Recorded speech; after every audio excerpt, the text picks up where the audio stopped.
Oke, Pak Frans udah ada yang tanya nih, Pak. Mhm. Bagaimana cara memahami atau menyesuaikan love language dalam membangun hubungan yang lebih baik di tempat kerja dan dengan pasangan dari Almas Kesani? Hmm. Ini pertanyaan ini ya, apa istilahnya, yang sangat kaya isinya. Pertama, untuk di kantor, identifikasi siapa orang penting dalam karirku, dalam tugas kerja supaya saya bisa sukses. Nomor satu tentu atasan langsung, mungkin sampai 2 level. Siapa lagi teman kerja, siapa lagi. Identifikasi mereka, kemudian cek DISC-nya apa yang dominan, itu kan mempengaruhi gaya kita komunikasi. Ingat, dengan tipe dominan kita lugas saja, nggak usah muter-muter basa-basi. Dengan tipe I kita harus akrabi dulu, puji dia. Kalau perlu kasih hadiah, dia senang reward ya. Dengan S, jadi sahabat baik, yang setia, sabar. Dengan C, kalau ngomong pakai data, netral, gitu ya. Nggak maksa juga, semua terencana. Itu satu dulu. Nah, yang kedua, dicek love language-nya. Dia apa? Jadi misalnya, bos saya love language-nya anggaplah act of service. Maka pastikan ketika dia butuh dilayani secara profesional, misalnya diambilin kertas, misalnya dihubungi ke klien, Anda bertindak duluan. Dalam arti, Pak, saya bantu ya untuk menghubungi si ini. Gitu. Tawarkan. Ingat, bukan dalam rangka cari muka, tapi dalam rangka menyelaras. Karena bayangkan ya, kalau Anda yang jadi bos, Anda pengen anak buah Anda ini kan memahami Anda kan. Itu berarti anak buah yang tahu isi pikiran dan hati. Itu intinya. Lalu ketika Anda naik dipromosikan, siapa yang akan bos Anda dipromosikan, siapa yang kemudian dia pilih untuk gantiin dia? Yang paling ngerti dia. Jadi itu bukan cari muka menurut saya. Itu adalah sebuah tindakan strategis dalam konteks pengembangan karir untuk menjadi orang yang memang siap untuk berkolaborasi dalam organisasi. Jadi kita yang mau nggak mau menyelaras. Orang itu gaul, saya kembali ke pengalaman saya, direktur marketing saya itu orangnya gaul. Suka karaoke, suka ngopi, ngobrol lama. Dulunya saya paling nggak suka karena saya tipe compliance. Jadi saya jarang ketemu direktur, akibatnya ya berjarak, dan kalau punya salah saya dimarahin. Sementara teman lain belum tentu. Maka yang saya lakukan, saya coba ketemu bos, datang ke ruang karaoke, di situ ada meja biliar, dia nyanyi, ya saya ikut nyanyi. Coba-coba gitu ya, terus ngobrol di kafe lama sampai jam 12 malam. Harusnya jam 10 malam udah pengen pulang, ya udah layani terus. Yang terjadi, beliau jadi nyaman dengan saya. Lalu ketika saya datang ke ruangannya, dia ngobrol dengan santai, dulu biasanya tegak, sekarang sudah rileks. Itu karena menyelaras. Oke. Oke, nanti. Dari kata kunci dari Kak Paulus Tri, menyelaras bukan manipulatif katanya Pak Frans. Yes, menyelaras untuk mendukung kalau kita bawahan. Ya, kalau kita teman, gitu. Jadi fokusnya bukan ke diri kita, ingat sekali lagi. Fokusnya ke orang yang kita sayang dalam konteks pribadi, orang yang kita respect, orang yang kepadanya kita bekerja. Nah, by the way, saya belum jelaskan per karakter tadi kan ya, per behavior style. Oh iya, belum. Ya, misalnya nih, kita tipenya dominan, atau bukan kita, sorry, orang yang kita target, entah dia gebetan, relasi pribadi, atau pasangan, atau anak, orang tua, atau di kantor, atau di organisasi. Dia tipe dominan. Kan cirinya tegas, cepat, result oriented, suka ngendalikan gitu. Jika dia love language yang utama adalah act of service, maka jangan banyak ngomong, bantu dia dengan cekatan. Itu yang perbedaan dengan yang lain. Cepat bantunya, tak tak tak tak tak tak. Pernah ketemu nggak? Ketika kerjasama orang itu cepat banget kerjanya. Bahkan Anda baru datang, ih udah rapi meja kursinya. Ya berarti itu tipe DSC-nya D dan love language-nya act of service. Jadi kalau kerja cepat dan dia senang orang yang nggak usah banyak ngomong, udah saling ngerti untuk kolaborasi. Jika act of service. Jika dia word of affirmation, jangan lebay dalam memuji dia. Nggak boleh. Tapi yang dipuji adalah, satu, sukses dia, perjuangan dia. Gila Pak, misalnya, dengan bos misalnya, Pak, gila kalau saya kerja 3 hari nggak tidur udah tewas sekali Pak. Itu bagi dia, dapat banget. Gitu. Bukan, ih Bapak hebat sekali loh, nggak. Hebat, hebat gimana? Nggak jelas. 3 hari Bapak kerja, atau Pak hasil begini, ini memang misalnya apa ya, butuh persiapan yang luar biasa nih. Kalau dia word of affirmation. Tapi kalau pujian, kamu hebat deh, kamu ganteng deh, cantik sekali, itu tipe I. Tipe D nggak suka. Kalau tipe D yang receiving gift, maka biasanya dia suka hadiah prestisius atau piagam penghargaan, piala, itu tipe D ya. Kalau prestisius Anda mau kasih yang ada harganya, ya mesti misalnya kalau mobil yang apa namanya level atas, gitu. Yang menunjukkan bahwa dia menjadi the winner, itu kata kuncinya. Kalau memberi gift, Kalau itu saya quality suka, Pak. time. Sebentar ya, kalau tipe dominan yang quality time, dia maunya di orang itu bekerja bareng dia, produktif bersama, bukan banyak ngomong. Misalnya sama-sama betulin lemari, sama-sama kerja ngetik, gitu. Udah sampai mana? Oh ya. Nah, itu dia senang sekali, kebersamaannya kolaboratif. Saya pernah melihat teman begitu, punya toko ya, suami istri itu taktis. Oh, saya lihat dua-dua dominan, dua-dua act of service. Saya baru datang, dia langsung keluar istrinya, "Yuk Pak, duduk dulu di sini." Dikasih kursi. Dan terakhir physical touch, sentuhannya biasanya kalau dominan itu tepukan.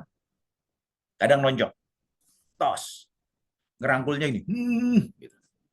Oke, itu dulu tipe dominan. Ada pertanyaan? Ya, ada pertanyaan, Ada, Pak. Pak.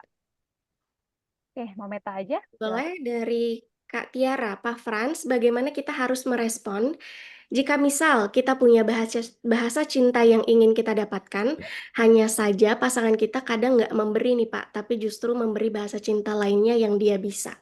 Nah, itulah pentingnya komunikasi. Ngomong, sayang, aku tuh paling berasa banget kalau dipuji, misalnya. Aku tuh kalau dikasih hadiah, bagiku nggak harus mahal, tapi ada muatan emosional yang bermakna banget untukku. Cerita aja. Kalau nggak bisa dengan kata-kata, tulis di teks. Disiapkan dulu tapi naskahnya. Intinya keterbukaan ya, dan komunikasi. Katakan aku butuh. Kecuali kita mampu beradaptasi kemudian. Ya, dan saya rasa saya love language-nya juga word affirmation sudah nggak terlalu kuat. Dulu karena kuat, saya sensitif terhadap kritik. Saya sakit hati kalau dikritik. Sekarang dikritik peduli amat. Dan saya sangat menghargai orang yang setia, misalnya janji ketemu, ngobrol, bekerja sama, terus apa istilahnya susah senang bersama gitu ya, entah dalam kerja atau dalam kegiatan organisasi. Jadi saya udah ketularan istri saya. Karena saya dengan sadar beradaptasi. Oke, Pak Begitu, Frans. Tiara? Pak Frans, Hmm. kalau sentuhan fisik ini kan tricky ya, apalagi dalam konteks profesional. Gimana nih caranya kita menyampaikan kedekatan emosional tanpa menyentuh, terutama untuk tipe C, Pak Frans? Hmm. Maksudnya tipe C yang sentuhan. Ya. Hmm. Biasanya justru ini uniknya. Jika tipe C itu tipenya physical touch, ya, hati-hati dalam menyentuh karena dia akan mengkritisi setiap sentuhan. Yang formal adalah paling aman jabat tangan dan jabatnya erat. Kalau relasi profesional biasanya 2-3 kali. 1, 2, 3, erat. Jangan seperti limp fish, ya, ikan mati. Ikan mati itu gitu. Tapi erat. Ya kan merasa. Karena tipe C juga tipe orang yang senang dengan elegansi, senang dengan perilaku yang diplomatis. Jadi elegan lah. Lalu jika Anda atasan, boleh nepuk bahu. Tapi kalau atasan yang ada tepuk, tipe C, akan tersinggung. Karena bahu ini kan pangkat. Kenapa pangkat ditaruh di sini? Karena ini kehormatan. Jadi jangan sembarang nepuk bahu. Yang boleh nepuk bahu hanya orang yang lebih senior, yang lebih di atas. Yang boleh pegang kepala hanya yang dituakan. Yaitu orang tua, sesepuh, ya kan? Manajer pegang kepala anak buah belum tentu diterima untuk budaya timur ya. Kecuali budaya barat yang sangat egaliter. Itu beda standar feelingnya. Gitu. Dari Oke. kombinasi itu Pak, DISC dan love language, kalau menurut Pak Frans sebaiknya kita kenal love language dulu atau DISC model dulu sih Pak? Dua-dua lah. Dua-dua. SC itu kan membuat kita menyelaras dalam berkomunikasi. Mm. Itu kuncinya. Jadi kenapa kita perlu tahu DSC? Supaya bisa selaras dalam komunikasi dan gaya kerja. Lalu love language untuk apa? Untuk kita bisa mendapatkan kedekatan. Intinya dapetin hatinya.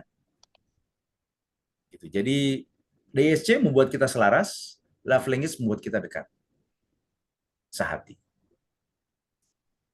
Saya belum selesai tadi ya. Tipe I belum kan?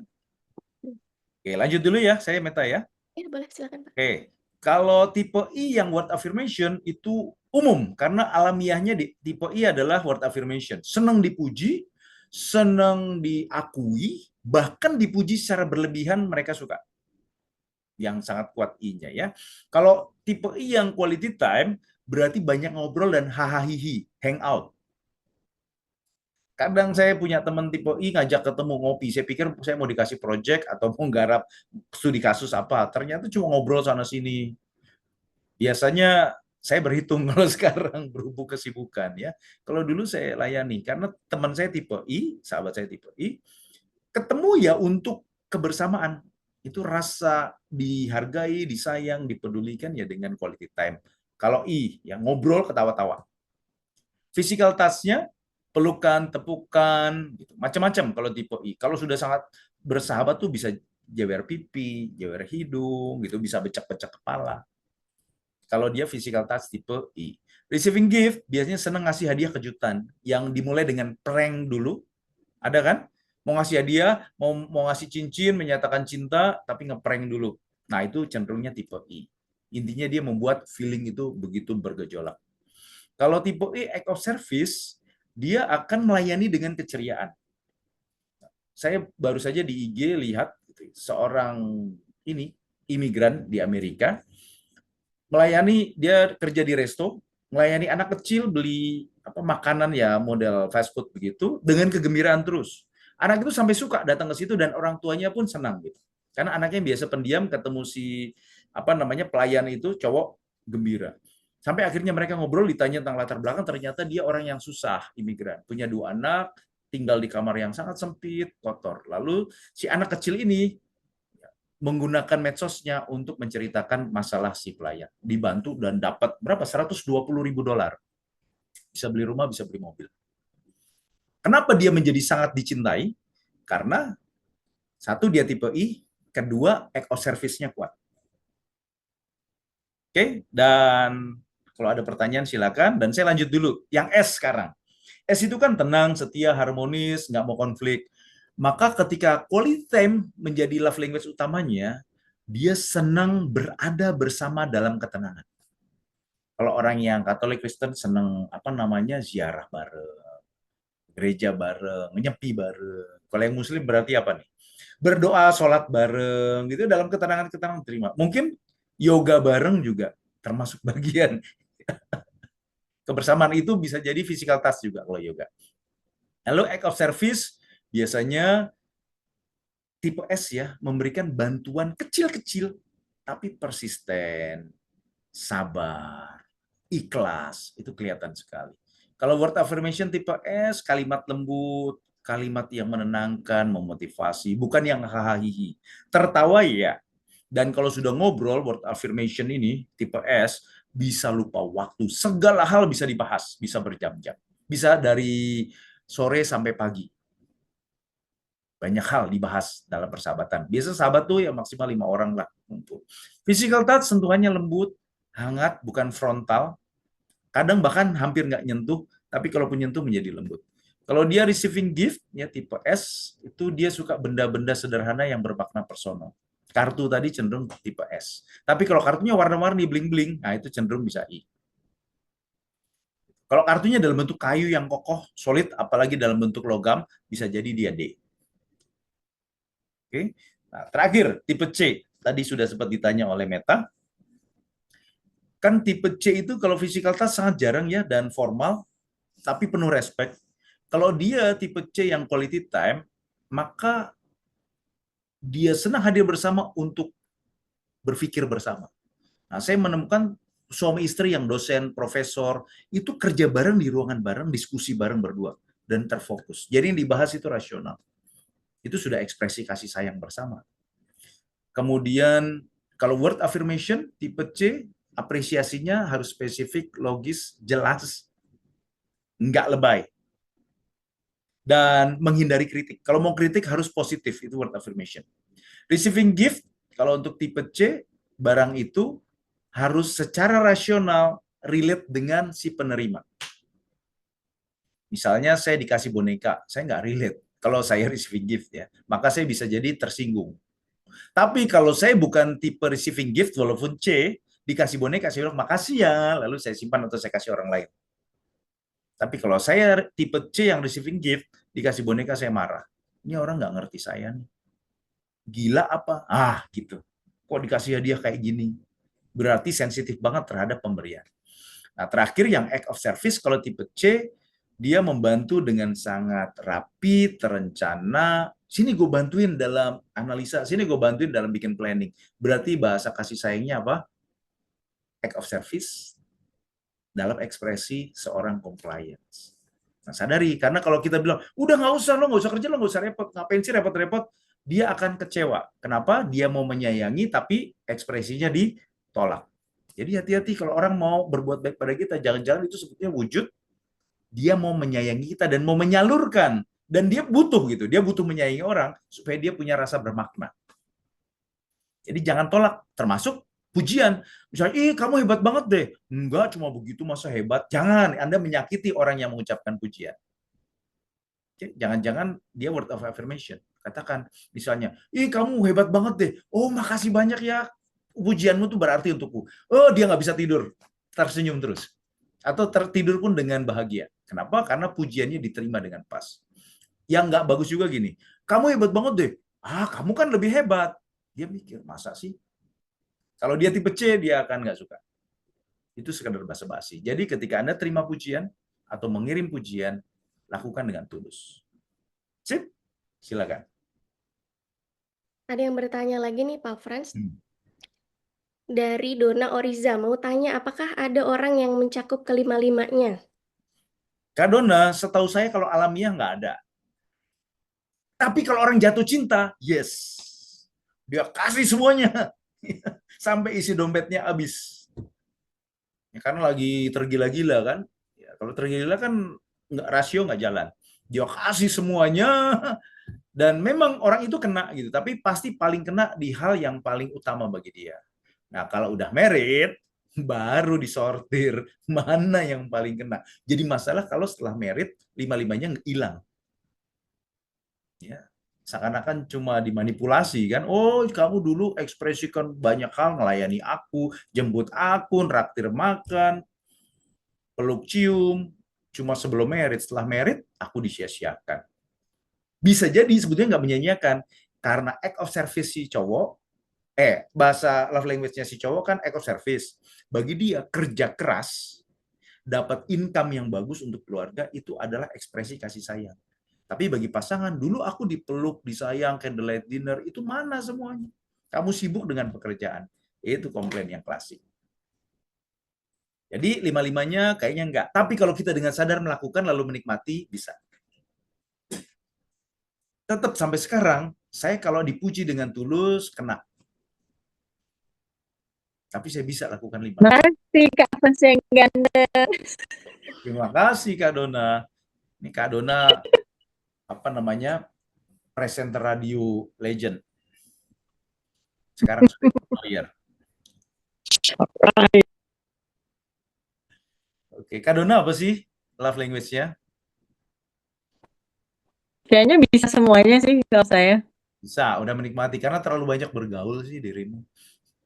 Dengan banyak tipe orang. Maybe yes, maybe yes. Iya, Oke, iya. Oke, thank thank you. you. Ada lagi? Dari Adlia, kalau tipe D dengan act of service, apakah termasuk orang yang senangnya dilayani, bukan melayani ya? Jika dia bos, yes, banget. Dan maunya dilayani cepat. Misalnya misalnya Mbak Adlia, tolong dong, minta si OB itu bikin kopi. Makin cepat makin bagus. Atau Mbak Adlia, tolong dokumennya diketikkan ya, disiapkan. Langsung cepat. Wow, senang banget sih bos. Karena act of service bagi dia adalah standar bahwa dia direspek, ya, dihormati, disayangi, dipedulikan. Tapi kalau dia tipe S, act of service, Anda yang penting kelihatan kerja dengan lembut. Nah, masih sibuk ya Adlia? Oh, nggak apa-apa. Aduh Pak, agak lama nih. Oh, nggak apa-apa. Itu tipe S. Kalau tipe I, tolong ya, bisa kan? Gitu. Oke, bisa. Tetap pakai service. Jadi eco service itu dua, melayani dan dilayani. Kalau sudah bos, berarti dia melayani klien, melayani shareholder, dan minta dilayani oleh anak buah. Begitu Pak Adli ya. Silakan jika ada yang bertanya lagi. Atau dari Meta dan Tata. Kalau Sambil love language-nya seseorang kita pelajari, Pak. Tapi orang tersebut nggak feedback ke kita juga, itu hubungannya masih tetap bisa harmonis nggak ya, Pak? Biasanya kalau kita ekspresikan, orang itu kan akan jadi suka sama kita. Dia akan berpikir gini, kok aku nyaman ya dengan dia? Itu kata pertama. Kok aku suka ya dekat sama dia? Kenapa? Ya karena kebutuhan kasih sayangnya kamu penuhi di channel yang tepat, dengan style, cara, strategi yang tepat. Tapi apakah dia akan membalas? Belum tentu. Apalagi kalau dia self-oriented, self-centered, dia maunya dilayani terus. Nah, itu kaitannya dengan kedewasaan, kesadaran diri, kan gitu. Ya karakter. Nah, lalu tinggal Meta memutuskan apakah mau lanjut atau tidak. Tapi jangan lupa sebelum itu komunikasi dulu. Aku tuh paling kalau sudah dekat ya, misalnya relasi personal. Aku tuh seneng deh kalau apa misalnya ada hal bagus aku dipuji. Bisa nggak? Aku nggak bisa muji. Ayo belajar dong. Gitu. Kalau dia mau belajar, artinya dia mau keluar dari dirinya sendiri demi orang yang dia sayang. Kalau nggak mau Berarti berubah, ya bagaimana? tetap harus dikomunikasiin juga ya, Pak. Dikasih. Tapi Dia love language bisa berubah nggak sih, Pak? nggak Kalau bisa. pasangan, oh nggak bisa. Maksudnya gini, kita nggak bisa memaksa orang berubah dengan cepat. Hmm. Tapi jika orang itu sudah siap untuk berubah, dia bisa berubah dengan cepat. Nah, itu masing-masing ada waktunya. Karena setiap pribadi kan berbeda. Latar belakangnya, kecerdasannya, karakter pribadinya. Itu sangat personal. Kalau kamu mencintai dia, maka kamu sabar dalam membantu dia untuk berkembang menjadi lebih baik. Mungkin teman-teman kalau ada pengalaman lucu atau awkward nih, terkait love language dan DISC model, entah itu ke pasangan atau di partner kerja, boleh kali ya, Pak, untuk curhat-curhat di sini. Atau ada yang sudah sukses melakukan, silakan. Oke, Kak Tata sambil mungkin. nunggu teman-teman yang lainnya untuk sharing nih ya, aku mau umumin juga bahwa saya tanggal 26-27 Juli nanti, kita ada acara Speak with Clarity and Charisma. Jadi itu bukan acara sih lebih tepatnya, tapi kita ada training ya Pak ya. Kita ada kelas untuk bisa Speak with Clarity and Charisma ini adalah gabungan dari SPS, Smart Public Speaking kita sebelumnya, digabung dengan maximum presentation, jadi lebih tajam lagi nih. Jadi kalau teman-teman yang pengen join, bisa scan QR-nya atau bisa kontak di nomor telepon yang tertera. Oke. Tanggal 26-27 Juli. Ini sudah ada bertanya lagi, Pak. Oke. Dari Joe Fedi. Pak, apakah hubungan yang toksik itu ada hubungannya dengan 5 language tadi? Toksik itu satu hal ya, itu problem psikologis. Dan biasanya dia akan menyalurkan toksiknya itu lebih mudah dengan gaya dia ya, berarti dengan language-nya dia. Misalnya seorang yang misalnya pengen sadar nggak sadar ya melukai hati teman kerjanya, dia act of service, ya udah dengan cara mengganggu kerjaannya, nggak melayani dia, nggak peduli, temannya lembur peduli amat. Emang ngapain gue harus bantu? Kalau toksiknya dia seorang yang word affirmation, ya akan banyak kritik, mencela dan sebagainya. Itu menjadi saluran saja, tetapi nggak ada hubungan. Sama seperti tadi tuh, ketika kita memberikan ekspresi kasih sayang, orang itu nggak balas, bukan karena nggak punya love language, punya, tapi ya dasar karakternya yang tadi egois.